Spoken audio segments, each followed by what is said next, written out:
आप देख रहे हैं न्यूज 360।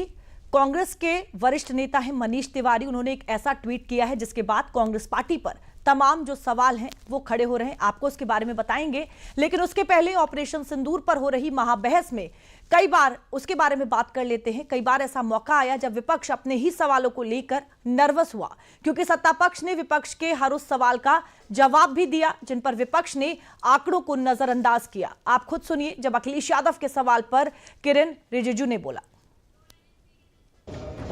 वक्फ की जमीन से अध्यक्ष महोदय माननीय मंत्री जी बताएं, और मुझे उम्मीद है कि जब जवाब देंगे तो बताएंगे कि वक्फ की जमीन से बड़ा मुद्दा वो जमीन है जिस पर चीन ने अपने गांव बसा लिए हैं, लेकिन कोई बाहरी खतरे पर सवाल बवाल न करे, इसलिए ये बिल लाया जा रहा है। और माननीय मंत्री जहां से आते हैं, जिस प्रदेश से आते हैं, कम से कम ये तो बताएंगे कि वहां कितने चीन ने गांव बसा लिए, घर बन गए हैं।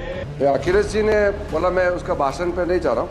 एक करेक्शन करना बहुत ज़रूरी है, नहीं तो वो रिकॉर्ड में चले जाएंगे, फिर बाद में सही नहीं होगा।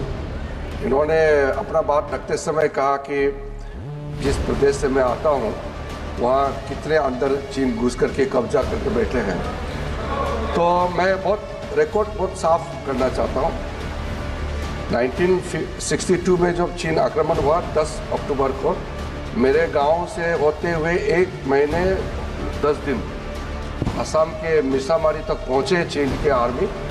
फिर वहाँ 21 नवंबर को सीज फायर करके वो पूरे के पूरे वापस विड्रॉ करके चले गए। जो जगह चीन ऑक्युपाई करके रखा है असम फिलहाल साइट में लोंजू, वो 1959 में जब हमारा वहाँ असम राइफल का कैंप था, 1959 में कैप्चर किया, और उसके अतिरिक्त थोड़ा सा और एक्स्ट्रा जो लिया वो 1962 में कंप्लीट विड्रॉल नहीं।